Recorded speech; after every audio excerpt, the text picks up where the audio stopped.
Hello friends, welcome again. मैं हूं अर्पित और आज हम जिस बहुत ही इंटरेस्टिंग पोएम की समरी और क्रिटिकल एनालिसिस डिस्कस करेंगे वो है जॉन कीट्स की odd on a Grecian earn. तो आइए चलिए शुरू करते हैं। हमेशा की तरह हम शुरुआत करेंगे इस पोएम की समरी से।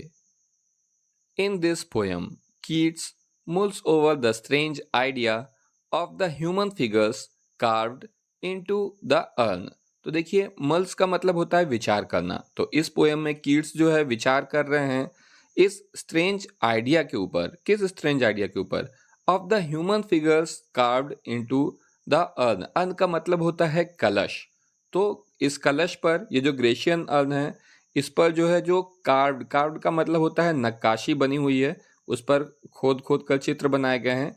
तो उनके बारे में कीट्स सोच रहे हैं। आपको थोड़ा टाइटल का मतलब भी बता दे रहे हैं।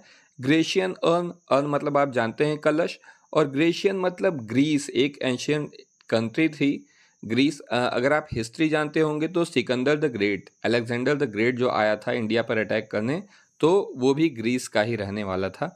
तो ये जो है ग्रेशियन अर्न है, बहुत पुराना, हजारों साल पुराना एक कलश है जिस पर जो है बहुत खूबसूरत चित्र बने हुए हैं, नक्काशीदार। तो उसी की यहाँ पर बात हो रही है कि कीट्स जो है विचार कर रहे हैं स्ट्रेंज आइडिया पर, उन ह्यूमन फिगर्स पर जो कि इस अर्न पर यानी इस कलश पर बने हुए हैं।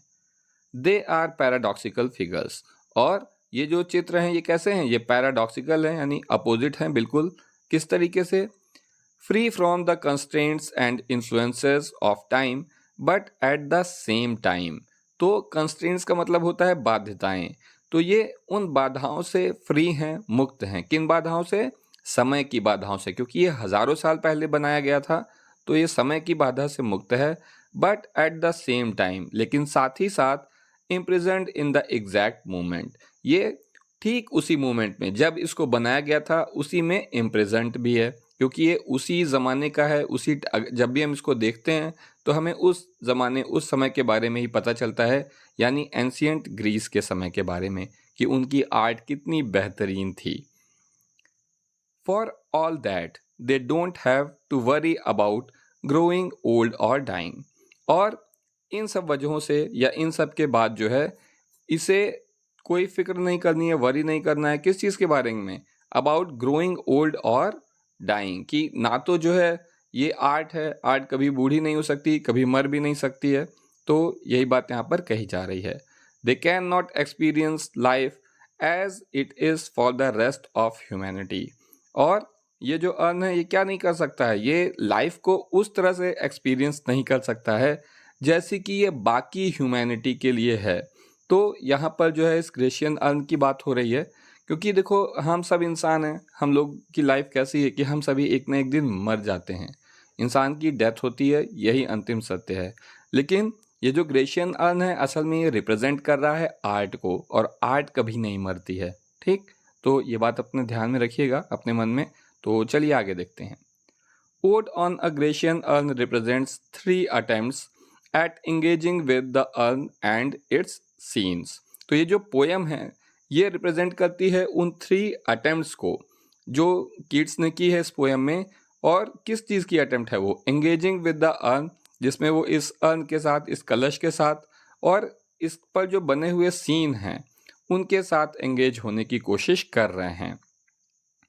Across the stanzas, Keats tries to wonder about who the figures are। तो इस पूरे स्टैंजा में जो है, इसमें कई सारे 5 स्टैंजा हैं, तो उन स्टैंजा में कीट्स जो है वो कल्पना कर रहे हैं कि वो कौन हैं जो फिगर इस पर बने हुए हैं।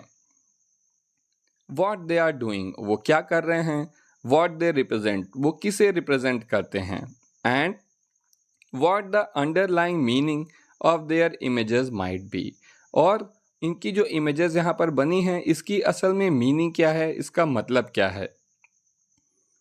But by the end of the poem, लेकिन इस पोएम के आखिर में, ही रियलाइजेस दैट, उन्हें इस बात का एहसास होता है, the entire process of questioning is fairly redundant. Redundant का मतलब होता है व्यर्थ या फालतू। तो उन्हें इस बात का एहसास हो जाता है कि ये सारे क्वेश्चन जो वो कर रहे हैं और इसका पूरा जो प्रोसेस है वो असल में क्या है, वो व्यर्थ है, बेकार है। The title of the poem Ode on a Grecian Urn gives readers the central idea at first hand. और इस पोएम का जो टाइटल है Ode on a Grecian Urn, वो ही रीडर को इसका सेंट्रल आइडिया दे देता है कि ये पोएम असल में किस चीज़ के बारे में है. It is a poetic representation of a piece of art. असल में ये जो है एक पीस ऑफ आर्ट का पोएटिक रिप्रेजेंटेशन है. Specifically the beautiful painting on a Grecian urn. खास तौर से इस ग्रेशियन उर्न के ऊपर जो खूबसूरत पेंटिंग्स बनी हुई हैं उनका रिप्रेजेंटेशन है ये poem. The poetic persona has encountered the urn with utter astonishment. Poetic persona, persona का मतलब होता है व्यक्तित्व, पर्सनैलिटी. तो ये जो पर्सोना है इसका सामना होता है, ये एनकाउंटर करता है किससे? अर्न से, विद अटर एस्टोनिशमेंट. यानी कि ये पोएट जो हैं ये चकित रह जाते हैं इस अर्न को और इसकी खूबसूरती को देख के. He is rather astounded by the artist who has created this ever lasting piece. बल्कि वो आश्चर्यचकित हैं उस आर्टिस्ट के बारे में सोचकर जिसने ऐसा एवर लास्टिंग पीस जो है क्रिएट किया है. कितना खूबसूरत, तो ये कितना अच्छा आर्टिस्ट होगा जिसने इसको बनाया होगा. The depiction on the vase raise several question in the onlooker's mind. और डिपिक्शन का मतलब होता है वर्णन या चित्रण किसी चीज़ का. तो यहाँ कोई स्टोरी जैसी होती है जिसका चित्र के आधार पे जो है रिप्रेजेंट किया जाता है उसको. तो ये जो डिपिक्शन है इसके वेस पर, यानी इस कलश पर, वेस मतलब कलश या घड़ा या कोई भी बर्तन, तो उस पर ये जो चित्र हैं राइज सेवरल क्वेश्चन, वो बहुत सारे क्वेश्चंस उठाते हैं इन द ऑनलुकर्स माइंड, देखने वाले के मन में. थ्रू दिस पोएम, यानी कि इस पूरी ही पोएम में Keats persona describes it beautifully. Keats जो है इसको बहुत ही खूबसूरती से डिस्क्राइब करते हैं.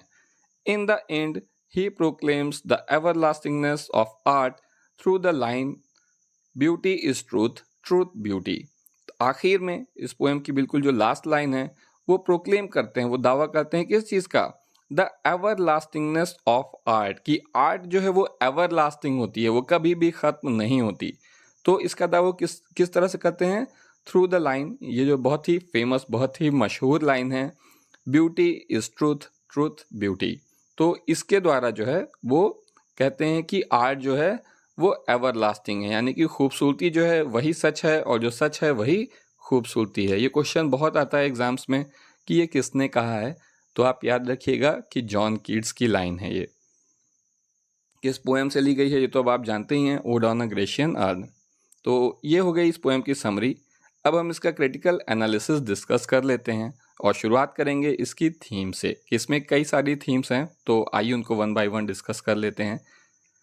Keats' own Ode on a Grecian Urn taps on the themes of the immortality of art, beauty and romanticism. तो यानी कि जो पोएम है ये किन थीम्स के बारे में है, किन थीम्स का इस्तेमाल करती है? पहला, इमॉर्टैलिटी ऑफ आर्ट, यानी आर्ट जो है वो अमर है, कभी नहीं मरती. दूसरी है ब्यूटी और तीसरा है romanticism. The main theme of this poem is the immortality of art. और निश्चित रूप से इसकी जो मेन थीम है वो इमॉर्टैलिटी ऑफ आर्ट है कि आर्ट कभी नहीं मरती. टू डेपिक्ट दिस थीम, इस थीम को डेपिक्ट करने के लिए, यानी इसका वर्णन करने के लिए, Keats uses a Grecian earn. Keats ने जो है एक ग्रेशियन अर्न का जो है इस्तेमाल किया है. And the emotive painting on this piece, और वो इमोटिव यानी बहुत ही भावुक या भावपूर्ण पेंटिंग जो बनी हुई है इसके ऊपर, उनका इस्तेमाल किया है. Keats contrast art with humans. और देखिए यहाँ पर कीट्स ने दिखाया है कि आर्ट जो है वो ह्यूमन से किस तरह बिल्कुल अपोजिट है, बिल्कुल अलग है. टू पोर्ट्रे दैट, ये दिखाने के लिए कि आर्ट एग्जिस्ट फॉर एवर, यानी कि आर्ट जो है वो हमेशा बनी रहती है, हमेशा एग्जिस्ट करती है. Even if the artist is no more, तब भी जबकि आर्टिस्ट इस दुनिया में नहीं रहता, यानी कि आर्टिस्ट के मर जाने के बाद भी उसकी कला इस दुनिया में जिंदा रहती है. Besides the theme of immortality of art, beauty and nature are also integral to the central idea of this ode. यानी कि इमॉर्टैलिटी ऑफ आर्ट की थीम के अलावा ब्यूटी और नेचर भी इंटीग्रल पार्ट हैं इस ओड के सेंट्रल आइडिया के. तो दोस्तों ये थी थीम, अब हम इसकी फॉर्म डिस्कस करेंगे। As the title suggest this poem is an ode. तो ये तो आपको इसके टाइटल से ही पता चल जाता है कि असल में ये पोएम एक ओड है। The ode is a verse form which dates back to ancient Greece. और ओड असल में वो वर्स फॉर्म है जो कि एंशियंट ग्रीस के ज़माने से चली आ रही है। ये तभी लिखी जाती थी और वहीं से चलते चलते आज भी लिखी जाती है। Keats' choice of form then fits perfectly with the object of contemplation। तो इस तरह से अगर देखा जाए तो कीट्स ने जिस फॉर्म को चुना है वो परफेक्टली फिट होती है उस ऑब्जेक्ट से, यानी उस विषय से जिसके बारे में विचार किया जा रहा है या सोचा जा रहा है। Keats poem consist of 5 stanza each with 10 line. देखिए मैंने आपको पहले भी बताया था कि इस पोएम में 5 स्टैंजाज हैं और हर स्टैंजा में 10 लाइन्स हैं, तो टोटल पोएम में 50 लाइन्स हैं। अब हम इसका मीटर देख लेंगे। The metre in the poem is generally a finally roth iambic pentameter. Roth का मतलब होता है गढ़ा हुआ या बनाया हुआ। तो जो इस पोएम का मीटर है वो बहुत ही खूबसूरती से या बहुत अच्छी तरीके से गढ़ा गया एम्बिक पेंटामीटर है। The stresses are well controlled throughout. और इस पूरी ही पोएम में जो उसके स्ट्रेसेस हैं वो बहुत ही कंट्रोल्ड हैं, बहुत ही अच्छी तरह से बनाए गए हैं। Establishing a refinement of craft that deliberately mirrors the craftsmanship that went into making the urn itself। तो देखिए क्राफ्टमैनशिप का मतलब होता है कलाकारी। तो इस पोएम को जिस तरीके से जो है बनाया गया है, जितने रिफाइंड तरीके से बनाया गया है, वो डेलिबरेटली मिरर करती है, यानी आपको उसमें झलक दिखाई देती है उस क्राफ्टमैनशिप की, यानी उस कलाकारी की जिसका इस्तेमाल किया गया था इस urn को बनाने में, इस कलश को बनाने में। यानी कि यहाँ पर कीट्स ने वैसे ही आर्टिस्ट के रूप में या वैसे ही कला दिखाने की कोशिश की है जैसी कला का इस्तेमाल इस कलश को बनाने में किया गया है। तो ये हो गया इसका मीटर। अब सबसे आखिर में हम इस पोएम की राइम स्कीम डिस्कस करेंगे। The rhyme scheme keeps a generally consistent shape through out odd on a Grecian earn. तो यानी कि इस पोएम में जो राइम स्कीम है वो जनरली कंसिस्टेंट है, एक कंसिस्टेंट शेप उसको पूरी ही पोएम में दिया गया है। Each stanza can be divided into 2 parts. यानी कि हर एक स्टैंजा को, आपको पता है कि इसमें जो है एक स्टैंजा में 10 लाइन है, तो इन 10 लाइन्स को जो है 2 पार्ट में जो है डिवाइड किया गया है। In terms of its rhyme, किस टर्म में डिवाइड किया गया? इसकी राइम, यानी अगर राइम को देखा जाए तो हर एक स्टैंजा को 2 पार्ट में डिवाइड किया जा सकता है। They all begin with A be in the first 4 line. यानी कि ये जो 10 लाइन्स हैं उसकी पहली 4 लाइन में हमेशा राइम स्कीम होती है A B. Though the subsequent 6 lines of the stanzas differs as follows. जबकि जो इसके बाद की 6 लाइनें हैं उनमें जो है राइम स्कीम थोड़ी बदल जाती है, जैसा कि नीचे आगे बताया गया है। तो अगर आप देखें कि स्टैंजा नंबर 1 और स्टैंजा नंबर 5 में क्या हुआ है, इसमें पहली 4 लाइन में राइम स्कीम है ए बी, लेकिन बाद की जो 6 लाइन्स हैं उनमें राइम स्कीम है CDE।